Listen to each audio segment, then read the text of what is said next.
ভাইয়ের গাড়িটা খালি করা হয়ে গেছে, শুধু আমার গাড়িটাই আছে। আমার গাড়িটাই খালি হয়ে গেলে একটু বেরিয়ে পড়বো।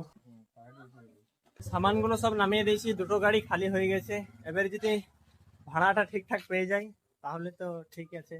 জিয়ারুল ভাই, জিয়ারুল ভাই, মনের মতন ভাড়া পেয়েছ?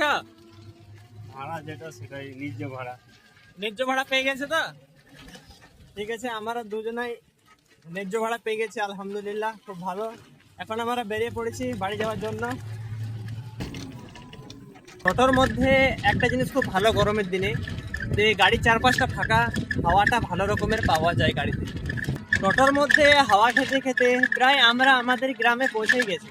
মহাল যাবেন? মহালে কাজ নেই, তুমি যাও, দাদা ভরে লো, ভালো করে ভরে লো। না, ওই ভাড়াটা বাই করি, ওই যেটা দিয়েছে নোটটা দেখি না, ছেঁড়া নোট দিয়েছে না, কি নোট দিয়েছে রে? মানে নোটটা কেন চেক করো নাই নাকি? একটা করে নোটটা দেখছো, না, যদি ছেঁড়া বেরিয়ে যেত তাহলে? ছেঁড়া আছে না, কি আছে? বেশ, তাহলে আমি আসে। আমি সিমেন্ট আনতে যাবো, ঘরের মিস্ত্রি। জিয়ারুল ভাই বললো তার মহালে কিছু কাজ আছে, তাই সে মহাল চলে গেল, আমিও এদিকে বাড়ি চললাম। তো শেষমেশ আজকের কাজটা শেষ করে বাড়ি চলে এসেছি। তো তোমাদের সাথে দেখা হচ্ছে একটা নিউ ব্লগে, ইনশাল্লাহ।